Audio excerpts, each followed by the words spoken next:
Every night, millions of people whisper a single phrase to themselves. They believe it's a harmless habit.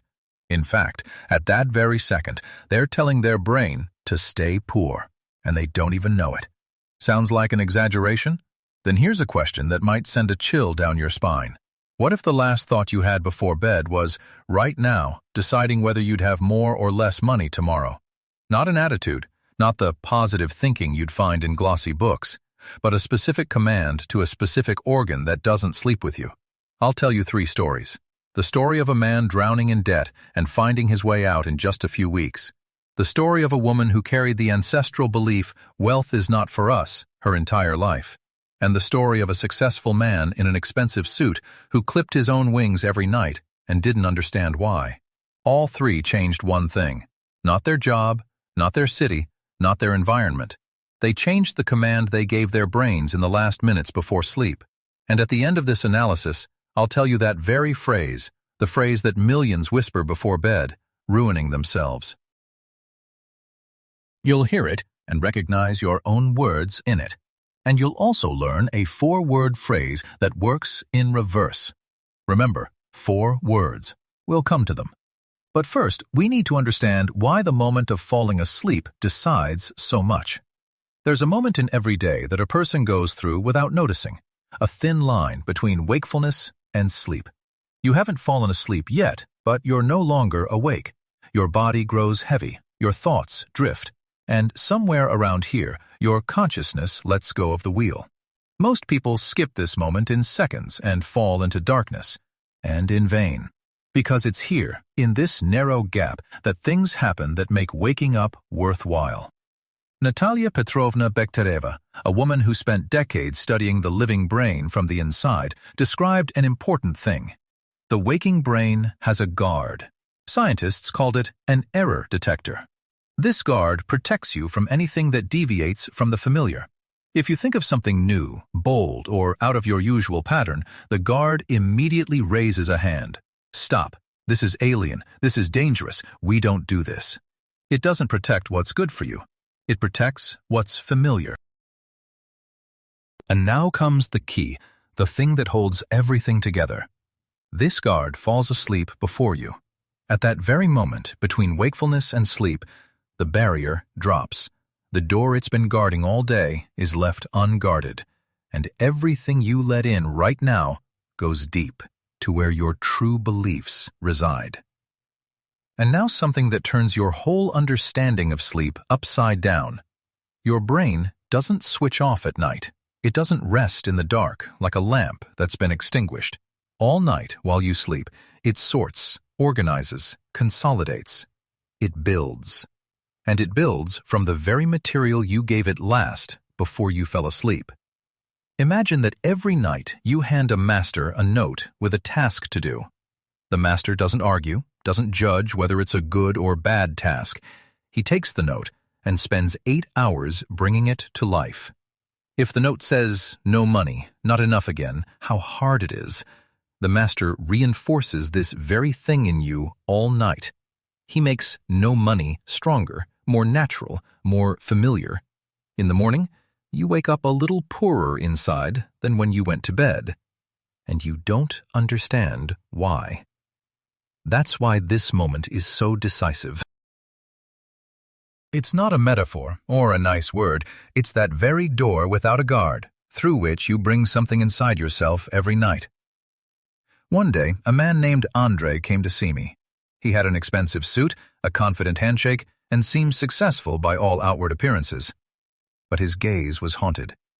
We were sitting in the dim light of a lamp, surrounded by rows of books, and he quietly confessed, every night he fell asleep with one thought. We'll get through this somehow. We'll get through this. I didn't tell him something then. One thing that could have turned everything around for him much earlier. I'll tell you how his story ended later, and the ending will surprise you. For now, remember what you've already understood. Every night you have a few minutes when the door is open. The only question is what you bring inside. And right now, as you read this, mentally ask yourself, what note did you pass to the master last night? Want proof that this works beyond just theory? Then meet Sergei. Sergei was 42, 2 children, a mortgage, a car loan, and the feeling of running down an escalator that was moving down faster than he could walk. His debts were mounting. Every month he filled one hole, opening 2 new ones, and every night he lay in bed, staring at the ceiling, across which a pale strip of light crawled from the streetlight outside, and replaying the same thing in his head. How much he owed, to whom, when to pay, and where to get it. He fell asleep with the numbers of his debt. He commanded his brain every night, "This is your reality. Anchor it." When Sergei first heard about the moment of falling asleep, he didn't believe it. He said bluntly, "That's for special people, for those who are already doing well. But I'm just an ordinary guy with a mortgage." A familiar defense. The guard in his head guarded the familiar image of "I'm drowning" and didn't let anything else in. But Sergei was desperate, and despair is sometimes stronger than skepticism. He decided to give it a try, simply because things couldn't get any worse. The first thing he did was stop falling asleep over the debt figures. Instead of the usual "who owes how much," he began repeating something different to himself in those final minutes. Calmly, without strain, "Money comes to me easily. I'm coping. Tomorrow will be better than today." He relaxed his body, slowed his breathing, and tried not just to say the words, but to truly feel for a second that it was true. And that's what changed first. Not money. Sleep. A week later, Sergei suddenly noticed he was getting more sleep. The background anxiety he'd become so ingrained with that he considered it part of himself had subsided. He no longer woke up at 3 in the morning with his heart pounding. His head cleared. And with his clear head came everything else.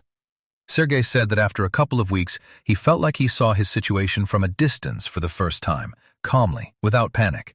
He saw a solution he hadn't previously seen through the haze of fear. He talked to the bank about restructuring, something he'd previously been hesitant to do. He took on a part-time job he'd previously turned down because "I couldn't handle it anyway." Money didn't just fall out of thin air. That doesn't happen, and I won't lie to you. But he stopped drowning. He started rowing.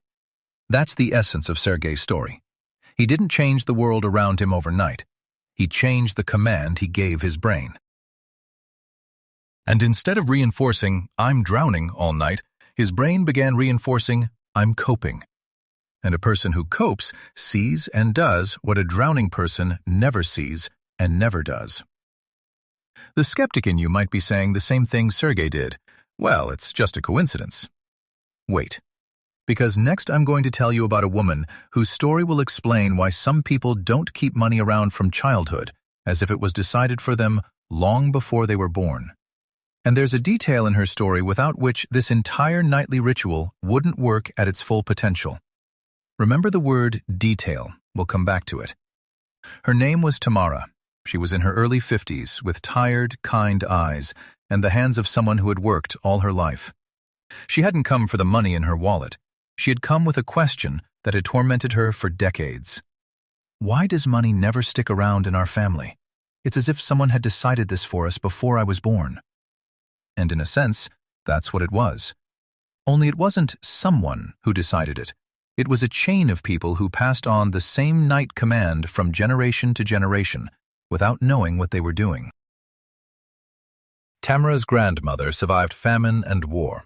For her, just enough to buy bread wasn't a despondency, but the reality in which she survived. She fell asleep praying for one thing, just to make it to tomorrow. Tamara's mother grew up on these words. For her, money was no longer a matter of survival, but the message remained. Keep your head down, don't desire anything extra, live modestly. And Tamara absorbed this with her milk. Every night, without thinking, she fed herself the same message her grandmother had sent under German bombardment. Just enough. Just don't let things get worse. Do you understand what was happening? For 3 generations, the same master received the same note. For 3 generations, the brain reinforced the same message every night. Wealth is not for us. Our limit is just enough. This is not a curse or karma. It's a habit passed down along with the family name. Tamara called it the family bars, an invisible cage that she felt cramped in, but from which she had no way to escape because she couldn't see the bars. She was convinced that wanting more was shameful, almost indecent, that wanting money was greedy. The guard in her head guarded this mindset especially fiercely because behind it stood her loved ones, her grandmother, her mother. Wanting more felt like a betrayal of the family. When Tamara first tried changing her nighttime routine, something happened she didn't expect. She lay down, began repeating new words about how she deserved more, how money could come to her calmly and easily, and suddenly burst into tears.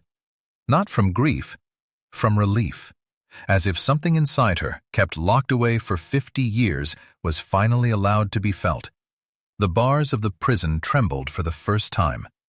And here are those very 3 words that became a turning point for Tamara. 3 words she spoke to herself that night through her tears, and which broke the bars that had stood for 3 generations. I'll tell you them very soon, and you'll understand why they were the key.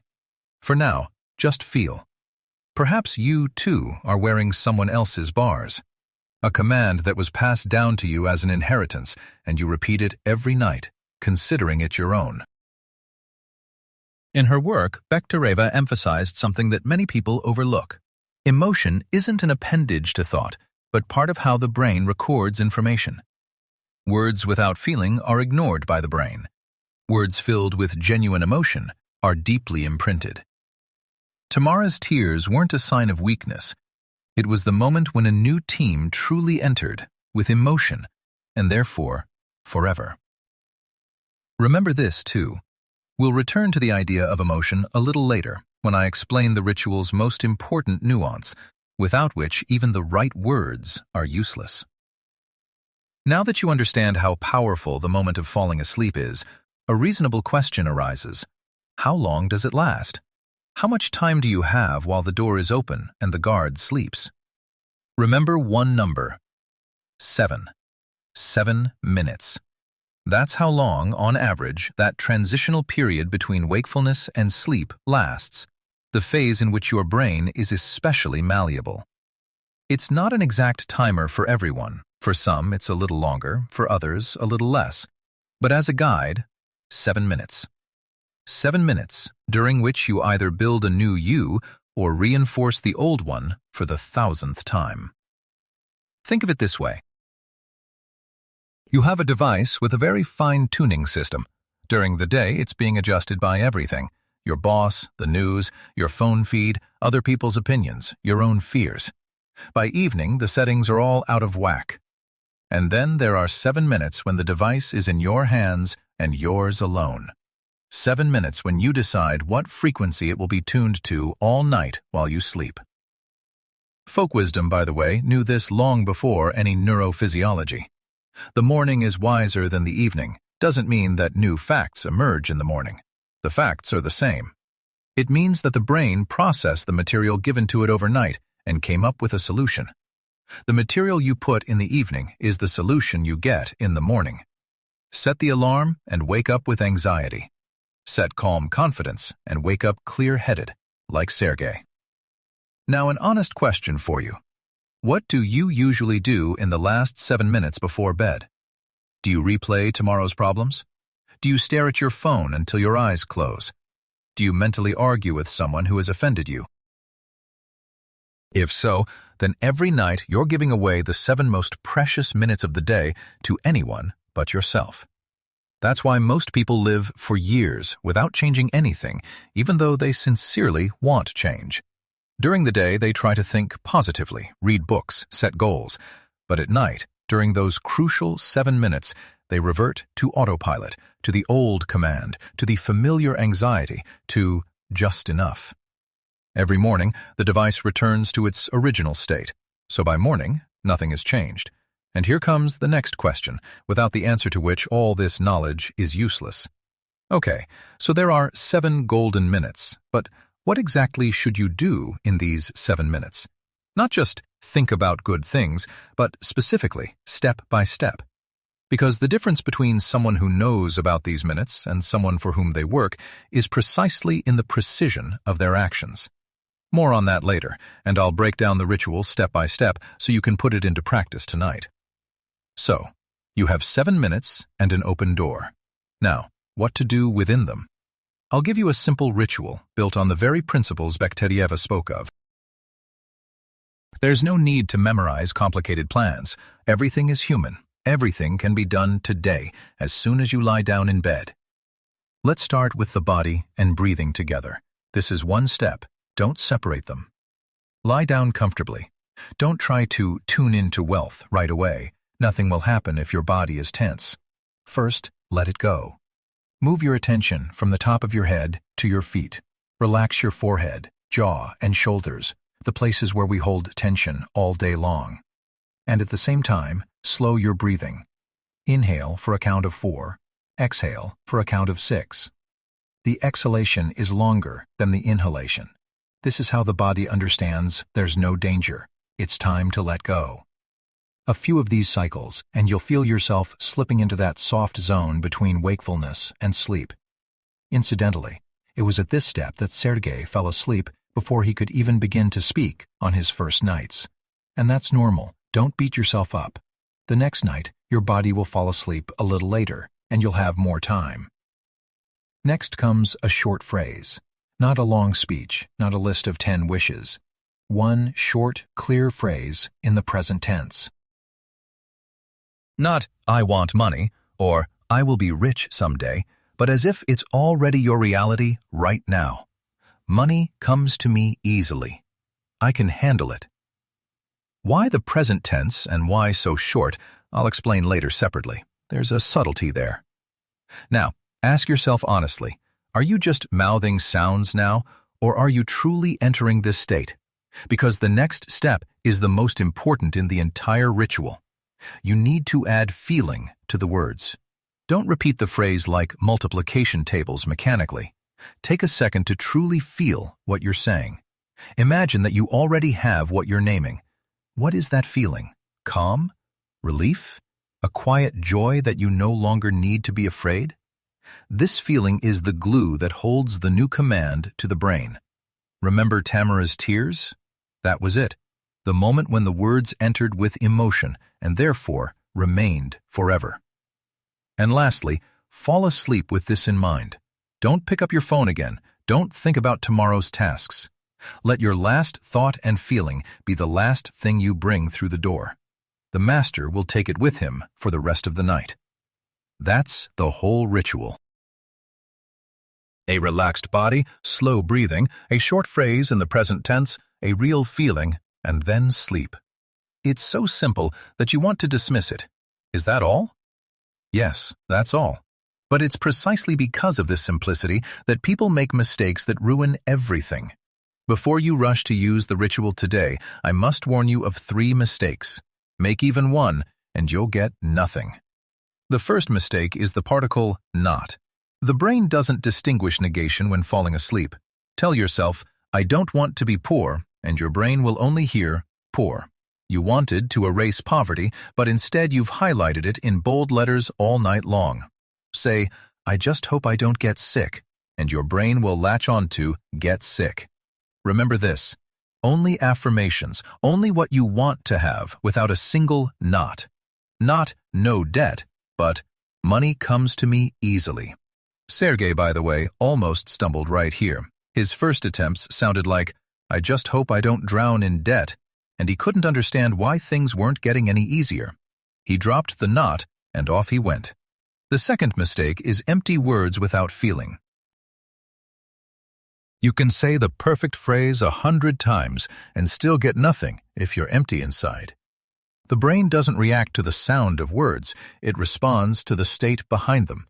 A dry phrase without emotion is white noise to it, background noise that it filters out and forgets by morning. That's why some people repeat affirmations for years to no avail, while others' lives shift in a matter of weeks. The difference isn't in the words. The difference is whether the person instilled feeling or simply moved their lips. The third mistake is mistrust at the very moment of utterance. This is the most insidious. You say, money comes to me easily, and your inner voice immediately adds sarcastically, yeah, right, tell me. And with this second thought, you cancel out the first.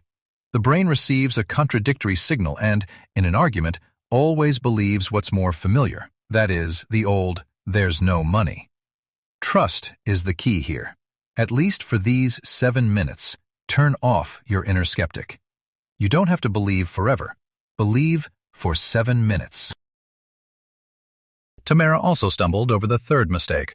For 50 years, her inner voice kept repeating, "Not for us." It only broke when, for one night, she allowed herself not to argue with the new words. These 3 mistakes are the main reasons people try, fail, become frustrated, and give up halfway through. Now you know them, which means you're ready to hear the key message, that 4-word phrase. I promise to name a phrase that works the other way around, one that doesn't ruin, but rather enriches. Here it is. 4 words. Remember them. I am. Everything is possible. Read it again, slowly. I am. All things are possible. At first glance, they seem like mere words, but they contain precise mechanics, and now you'll understand why these 4 words were chosen. I am is an affirmation of your own existence and your right to be. Not I want, not I hope, not someday I will, but I am, here, now, in fact. This removes that ancestral mindset of keep a low profile. It's as if you don't exist, live quietly. Remember Tamara's bars? I am is the first bar that breaks. You declare to your brain itself, I exist and I have the right to occupy a place in this world, including a place where there is money. Anything is possible is an open door. The guard has been telling you all day that the boundaries are ironclad. This is your ceiling. Nothing higher is possible. It's not for you. Anything is possible when the guard sleeps, enters without a fight, and quietly abolishes these boundaries. The brain receives a new map of the world, one without the walls it spent years building. Now, why exactly 4 words? It's not a magical number, but a guideline. The brain simply can't hold a long phrase on the threshold of sleep. You'll lose the thread halfway through. It won't fill a phrase too short, just 1 word, with meaning. It'll slip by empty. 4 words, just enough to hold it effortlessly and yet contain a whole new world. Short enough to repeat as you drift off to sleep. Capacious enough to flip your inner map. Say this phrase tonight with a relaxed body, with real feeling, without the particle not, without arguing with yourself. 4 words. I am. Everything is possible. It seems like that's the whole secret. We can go our separate ways. But no. Because there's a subtle nuance that makes even these perfectly correct words fail for some people. That very nuance I promised. More on that later, and without it, the whole phrase will remain empty. I promised a subtle nuance, one without which even the perfect phrase remains empty. Here it is. It's not about the words, it's about the state from which you speak them.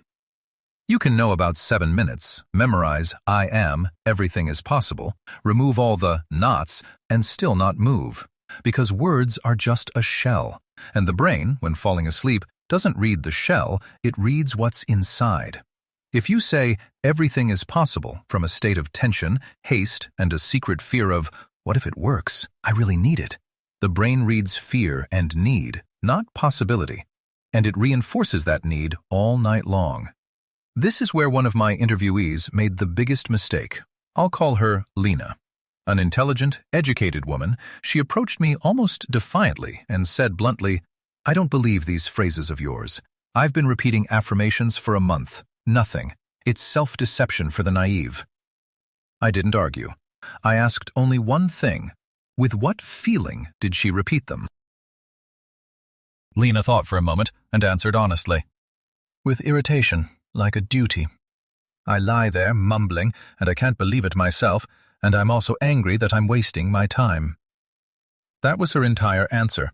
For a month, she'd been feeding her brain not with the words, I'm fine, but with the state of, I'm irritated, distrustful, and angry.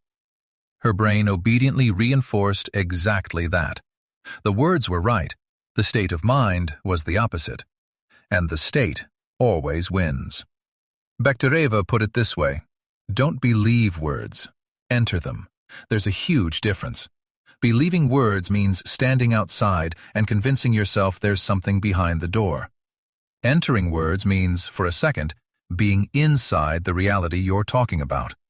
Feeling the calm of a person for whom money comes easily, not pretending to be them, but becoming them for a moment.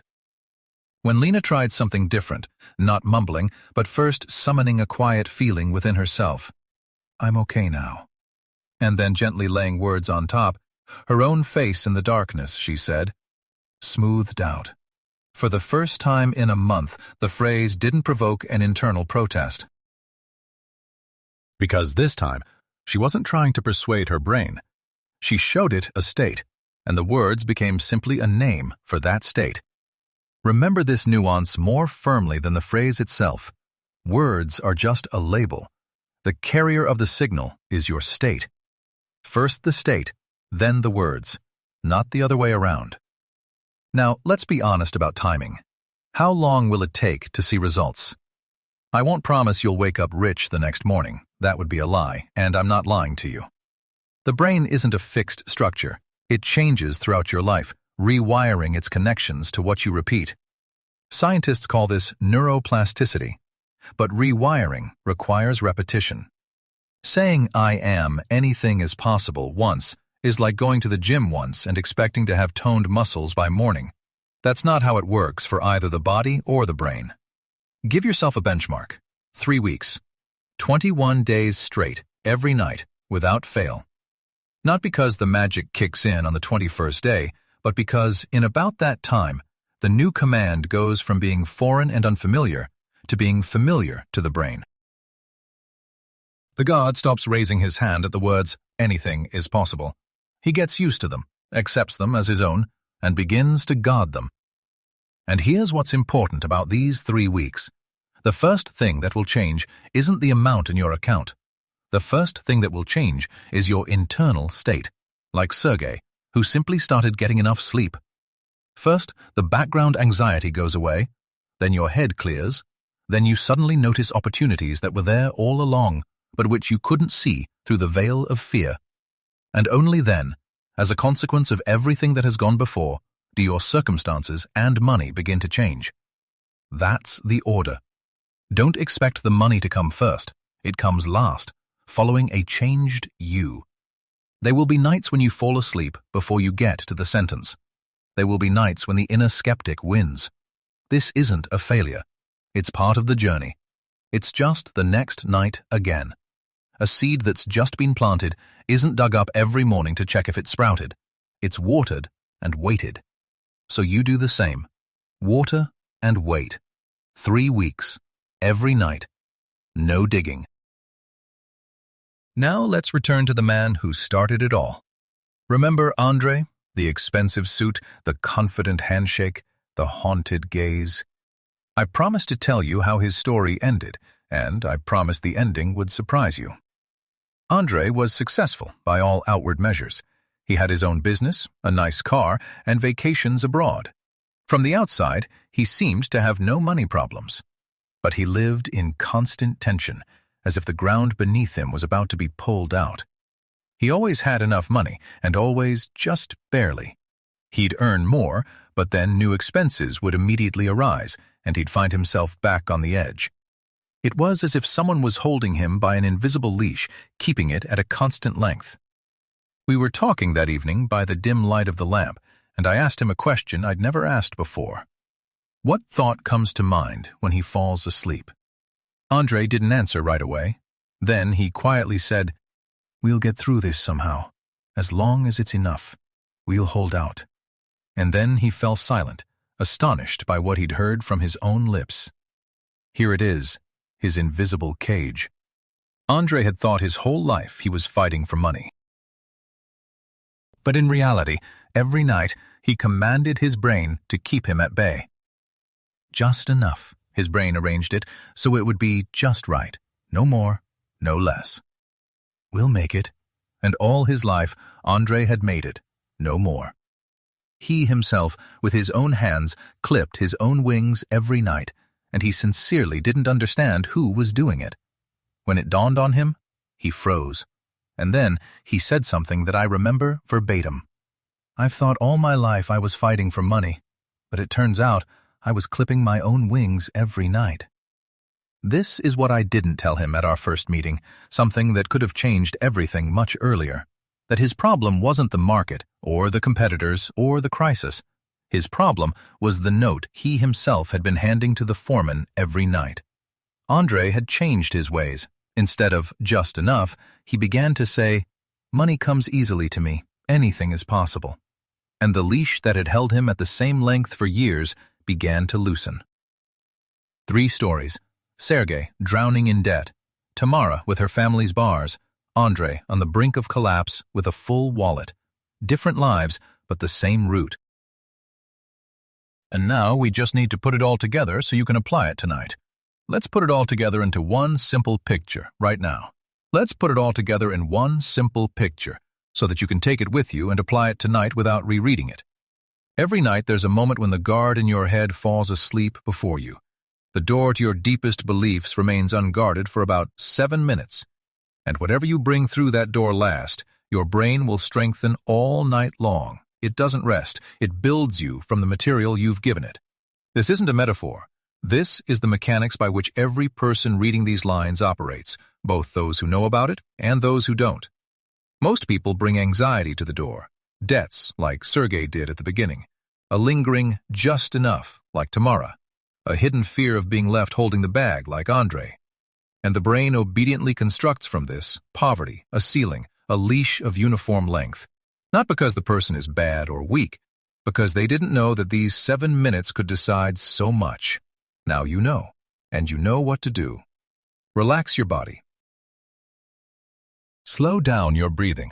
The exhalation should be longer than the inhalation.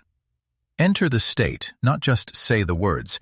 First, feel calm and the right to be, then add the phrase on top.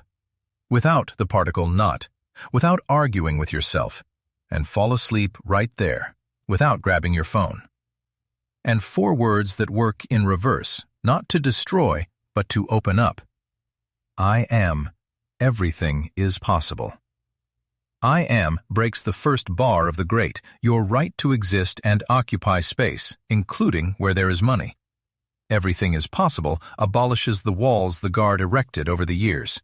Short, to keep you at the threshold of sleep, capacious, to accommodate a new world. That's the whole picture.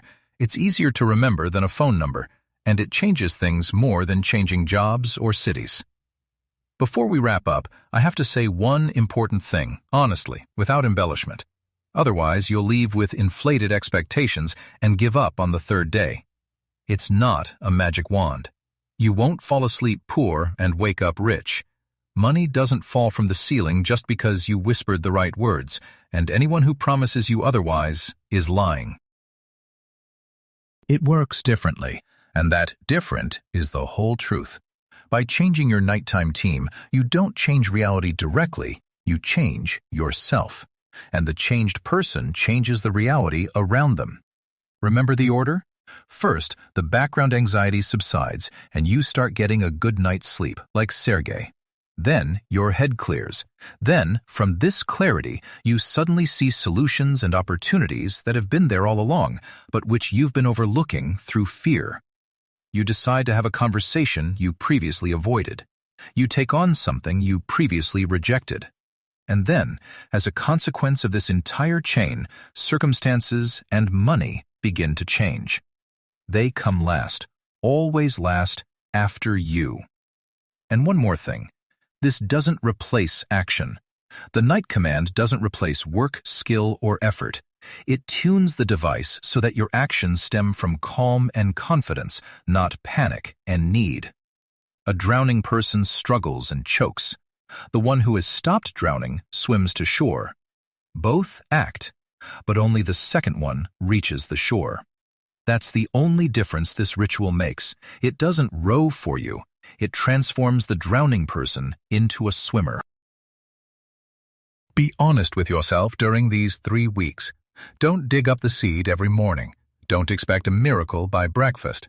Water it and let time do its work. We've come all this way, and now there's only one person left who decides whether all this will remain just interesting knowledge or become your new life. That person is you. Tonight, in a few hours, you'll lie down in bed. That moment will arrive, the thin line between wakefulness and sleep. The guard will begin to drift off, the door will open slightly, and you'll have the choice you make every night. Only before, you made it blindly, but now you'll make it consciously. You can, as always, slip into sleep, preoccupied with worries about tomorrow, with numbers, with someone else's family grid that you wear as your own. And your brain will strengthen the old you all night long. Or you can relax your body, slow your breathing, enter a calm state, and quietly, with true feeling, say 4 words. I am. Everything is possible. And your brain will build the new you all night long. Remember that phrase millions whisper before bed, ruining themselves? I promised to name it, and you've probably already recognized it in the stories of Sergei, Tamara, and Andrei. It's just enough. 3 words that embody an entire poverty. Just enough, and the brain arranges for just enough, not a ruble more. This is the very command to stay poor that people give, thinking it's a harmless habit. Listen to yourself tonight, whether it pops up automatically, and if it does, gently replace it with 4 words that open, not close. Tonight, when you lie down and feel your body grow heavy and your thoughts begin to wander, don't miss these 7 minutes. Relax, slow your breathing, enter into a sense of calm, and silently say to yourself, I am. Anything is possible. Do this today, and repeat it every night for 21 days in a row. This is all I ask of you, 1 try tonight. Your brain will do the rest while you sleep. Sergei stopped drowning. Tamara broke the bars that had stood for 3 generations. Andrei removed the leash that had held him his entire life. All 3 started from the same night, from the same choice in those same 7 minutes. Today,